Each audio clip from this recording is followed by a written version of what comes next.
Tantor Audio, a division of Recorded Books, presents The World's Most Haunted House, the true story of the Bridgeport Poltergeist on Lindley Street, by William J. Hall. Narrated by Stephen R. Thorne.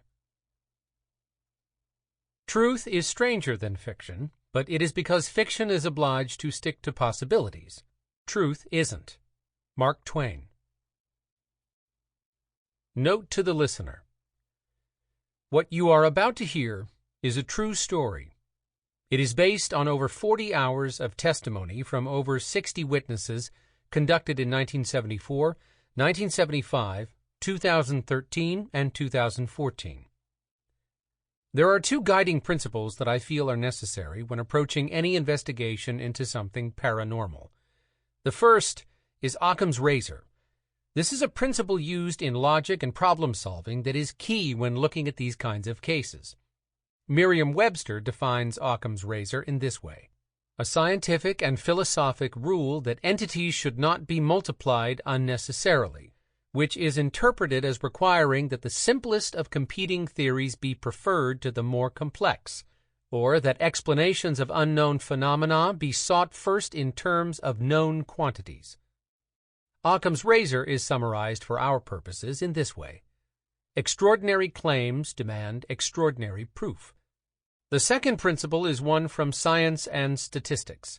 It is to prove or disprove the null hypothesis, that there is no difference between two states or sets of data.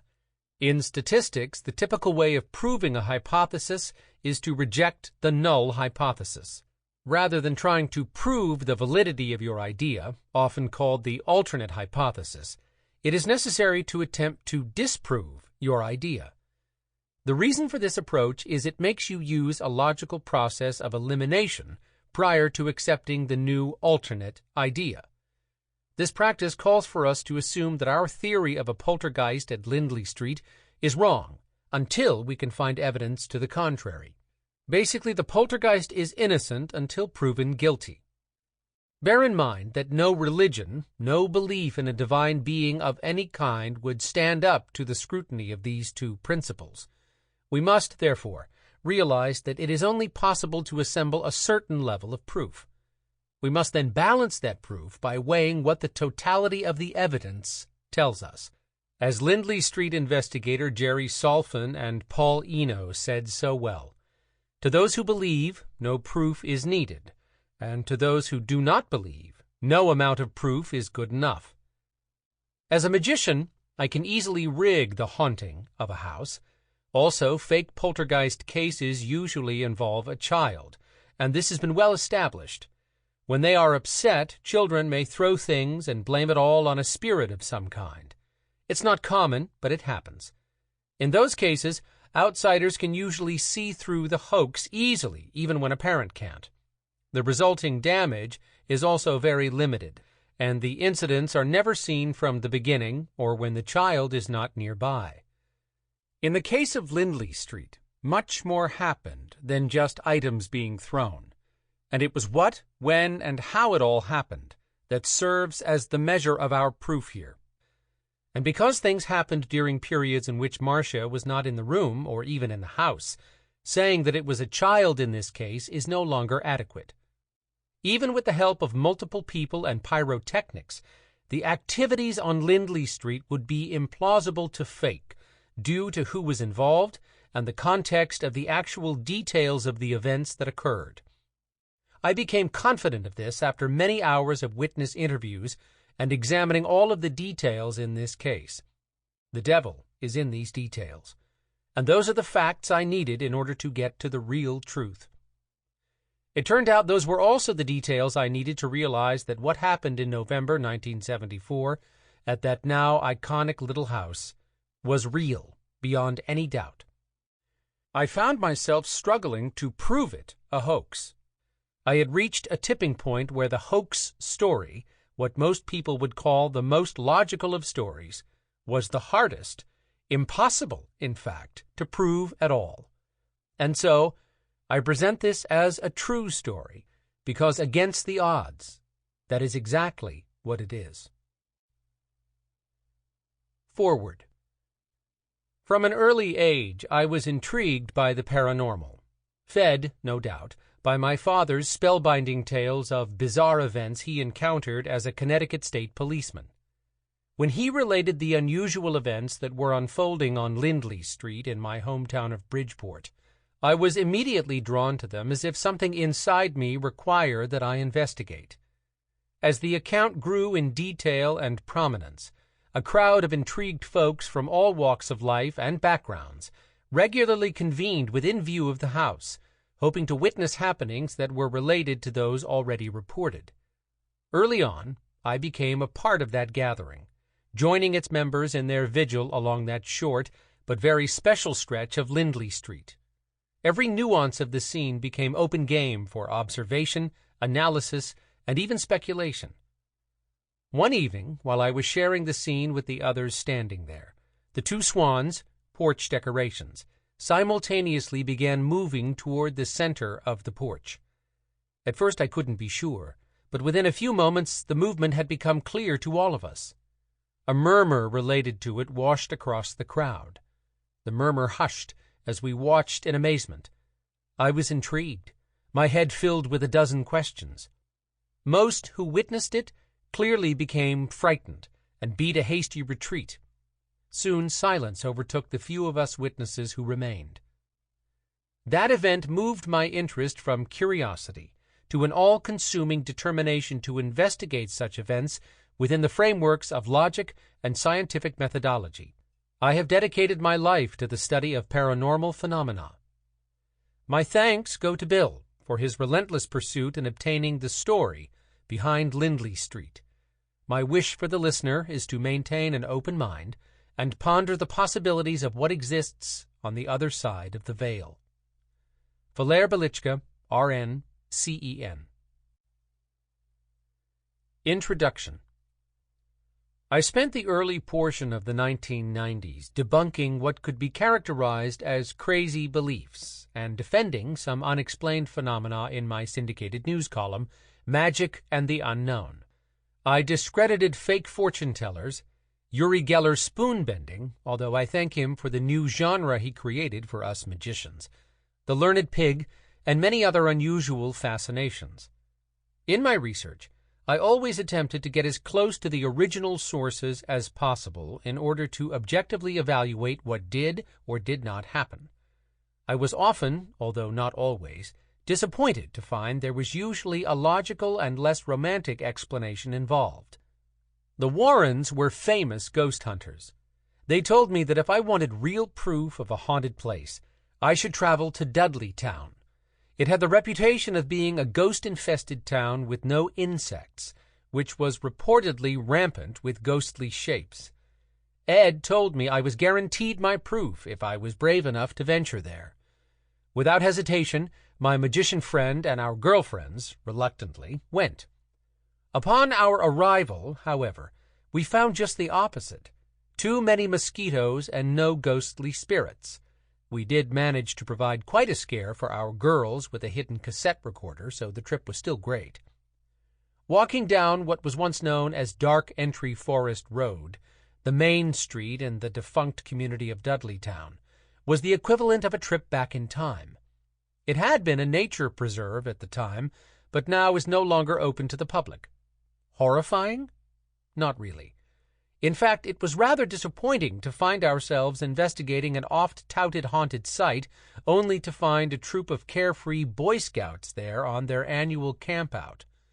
The only thing that seemed to approach being scary for them was the inundation of mosquitoes that occupied the supposed insect-free zone.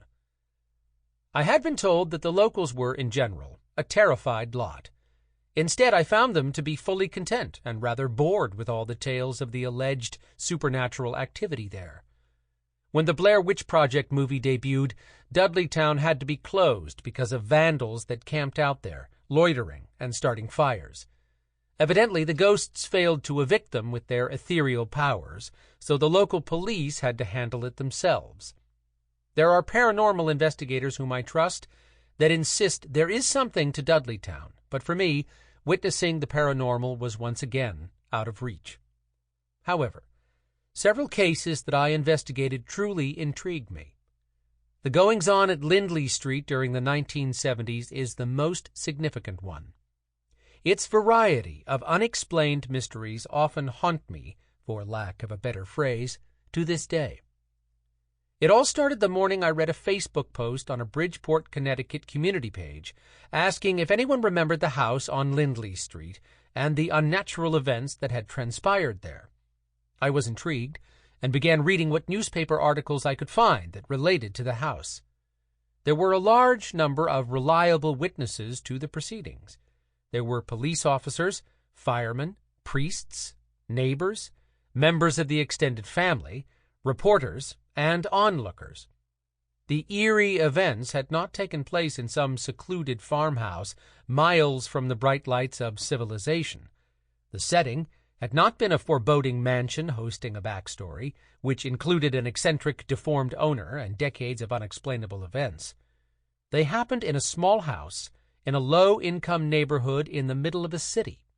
It was a tiny, unassuming bungalow that had been built for a shirt manufacturer in 1923. With my curiosity piqued, I continued my preliminary research. I came across the mention of a scientific investigation of the occurrences. The article reported that the results were inconclusive. The investigators didn't even complete a summary of their results because they felt there was nothing to conclude. That had neatly ended the story and seemed to imply a hoax. I searched for whatever might be available from the study itself. I found that Duke University had the abstract on file, but no actual report. There was what amounted to an informal presentation of their findings, which, it seemed to me, would have been pointless if they had found absolutely nothing. It made me wonder. Eventually, after reading more than 50 accounts of the haunting on Lindley Street, I was left with more questions than answers. It was a no-brainer to understand that Marcia, a child at the center of the activities, could not have accomplished what those officers, trained observers, said they saw. I decided I would need to search for additional information, more answers, if you will. I scoured the newspapers from the time and noted every name, title, and occupation of all the witnesses and people who seemed to be directly involved. Then I started calling them. Many were no longer with us, and I dialed many a wrong number in the process. Eventually, my call list came to Boyce Beatty, the lead investigator on the scientific study cited in that newspaper article. I found him living in the same town where he had lived back in 1974. He kindly accepted my request for an interview and summarized for me in his eloquent, educated manner what had taken place. As we talked, he seemed puzzled and disturbed that anyone was left with the impression that nothing had been concluded from the scientific investigation he led. I turned the conversation in a slightly different direction. In my interview with Joe Tomek, one of the first responding officers, he told me there were a number of interview tapes and documents assembled during the study. Do you know where they are? Yes, they are in a box in my basement, Boyce replied. I'm sure my face lit up. At last, a solid place to start. And so began my journey. Bill Hall, Plainville, Connecticut, December 2013. 1. A hole in their hearts. We always work together. We never disagree on anything. Laura Gooden. They lived in the little house on Lindley Street for 8 years before the strange events began. Soon after their February 1960 wedding, Gerard, Jerry, age 41, and Laura, age 36, purchased the small ranch house in Bridgeport, Connecticut. Located in a lower middle-class neighborhood near St. Vincent's Hospital, the compact 3-room house spanned 738 square feet. It seemed like just the right place for the excited couple to begin their life together. Jerry had always been an independent and practical person, building and repairing whatever he could on his own. I did everything myself since I was a little knee-high grasshopper, he commented. One of his earliest attempts at fixing something, messing with wires while trying to build a radio receiver, gave him a shock that threw him to the floor. Typically dogged and persistent, he landed still holding the red wire between his fingers. As a young Catholic, he was an altar boy and planned to become a priest when he grew up.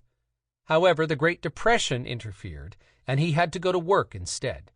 After graduating from Bassick High School, Jerry joined the Air Force. The GI haircut followed him back into civilian life, but he traded his uniform for flannel shirts and work boots. By the time the mysterious uproar began in his house, he had been a maintenance man for 23 years at Harvey Hubble Incorporated, a manufacturer of electrical equipment in Bridgeport.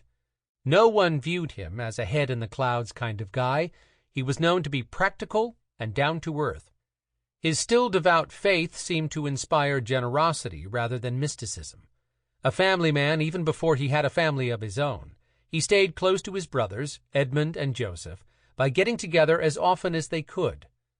During his years as a Boy Scout leader, he had convinced a local shop owner to give shoes to boys who were in need of them. Jerry told the merchant that when those kids grew up, they would either be customers or they'd be stealing from his store. "Let's put them on the right path to be customers," Jerry said. Loving and dedicated to her Native American family, Laura grew up in a home where there were no other children her age nearby. Between the lack of social skills that followed the isolation and tending occasionally to be loud and high-strung, she often experienced difficulty making friends. But she and Jerry had blossomed together as a naturally compatible couple. She genuinely delighted in laughing at Jerry's stories as if each retelling was the first time she had heard them. Though they had had no definite plans for children, on Halloween Day in 1961, the Goodins welcomed their son, Gerard J. Gooden, Jr. The baby was always with them, from occupying his crib that was squeezed into their bedroom to weekend shopping trips for the always-needed supply of new baby accessories.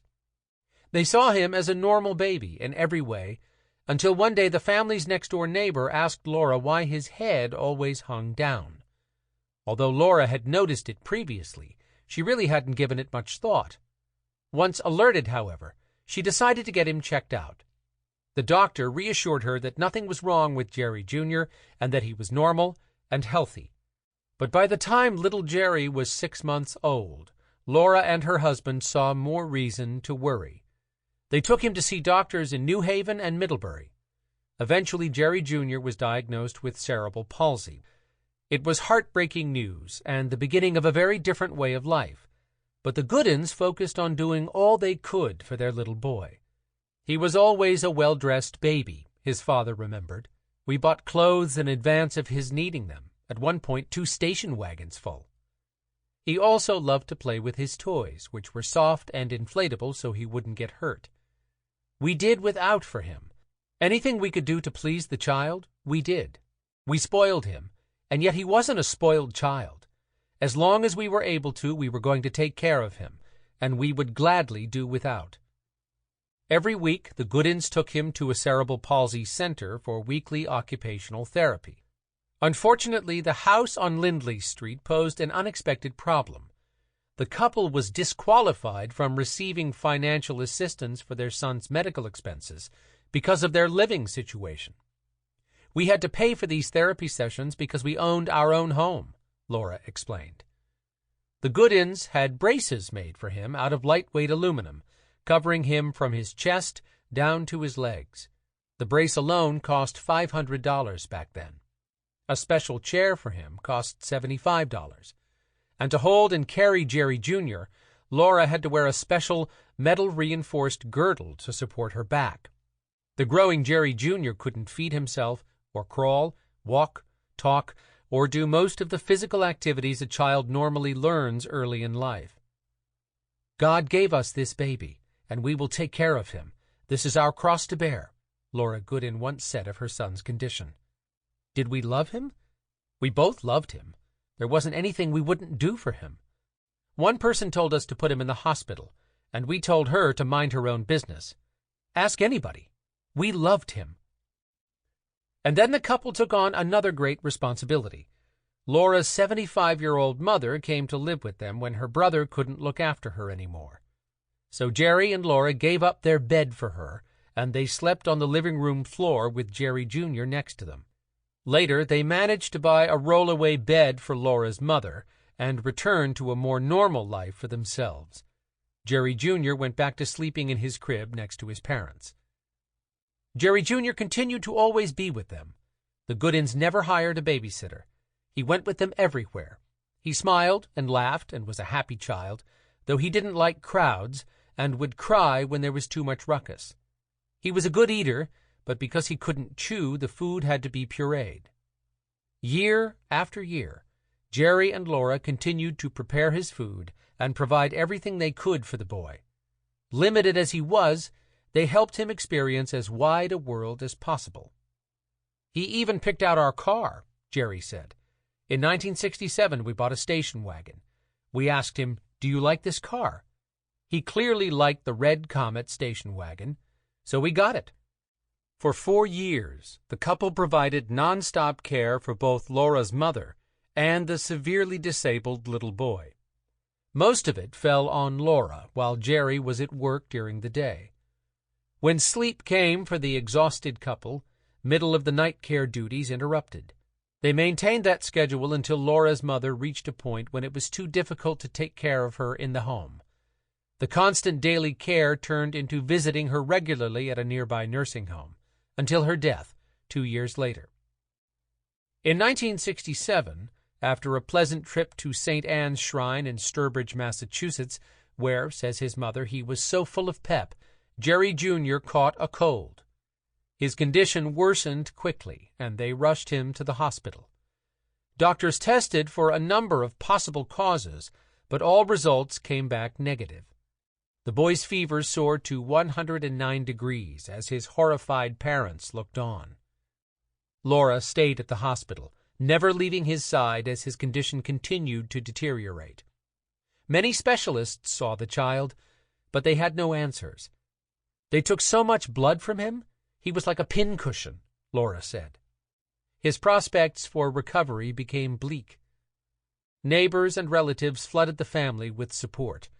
One woman sent flowers, and mistakenly the card was inscribed to General instead of Gerard. It stuck as a nickname. The little general continued to be at the front and center of their lives. "God only knows we did everything," Laura said, looking back. Seeing that the end was imminent, the Goodins asked Father Mark Grimes from St. Patrick Church in Bridgeport to give the little general the sacrament of confirmation, the rite that reaffirms or perfects the grace initially conferred at baptism. A few days later, on Wednesday, September 27, 1967, tears streamed from Gerard J. Goodwin Jr.'s eyes as he lived out his last moments in silence. God took him home. He knew that was the best place for him, Laura said, crying years later as she recounted the loss. He was an angel, his father said, because he never sinned. With an ordinary person, there is always a possibility of sin. They have the willpower, mobility to sin. The little body was laid out in white. The Goodins had a color picture taken of him in the child's casket.